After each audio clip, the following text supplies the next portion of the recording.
I got these in the mail yesterday. It's the whole roll-up. It's the Sela Art.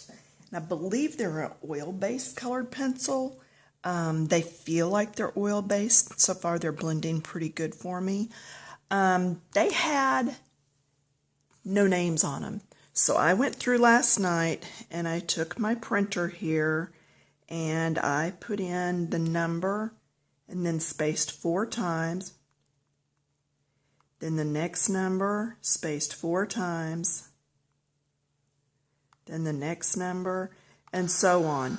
When it prints out, and you'll have to experiment on your own little printer, whatever you have. This is one that I got at Michael's just eons and eons ago, and it has worked fine. But then I took this, and I cut it apart. And it left just the perfect amount of space for me to be able to put these on these pencils. And then I sat with clear cellophane tape and wrapped around every one of them, because there's nothing worse than getting it all fixed and then your stickers fall off. So that's what I've done with these. And then I have all these little squares that I cut out and hole punched.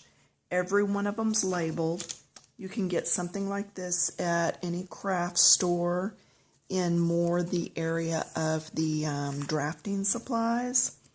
And I just lay it right up there in the corner. I line up these 2 edges. And I go for it. And I start dark. And I always move to light. So far I'm really liking these pencils. My next review will be a review on pencils, but right now I'm just doing another video on how to make my color swatches, because my first one, it was fine and it worked good, but the colors were labeled and these were not, so I wanted to show you how you can label your own. So I will just go all the way through this pile and get all of these finished. I'll do every one of them. And I always put a couple of empty swatches at the very end of my swatch ring in case one of these gets wobbly or falls out. I have used my Prismacolor ones so much that I have had to put the little hole reinforcers on some of the swatches, just because I've used it a lot. I'd much rather do this than to have to go through and scribble on a little piece of paper. But anyway, after these are all made, they'll get piled all back together.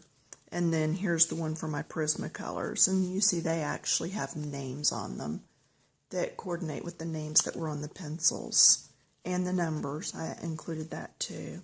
So anyway, I will be going over that in a little bit. Now I also have a set that came the other day and had no color names on them. And I actually went through and put some stickers on, just used stickers that I knew I wouldn't use so much. And then coordinated the colors this way. And see, there's the different numbers and letters and all that. And I may go back and tear all that apart and redo it, because I do like the way this looks so much neater and so much nicer. But anyway, this just gives you a heads up on how you can label your own, even if they don't come labeled.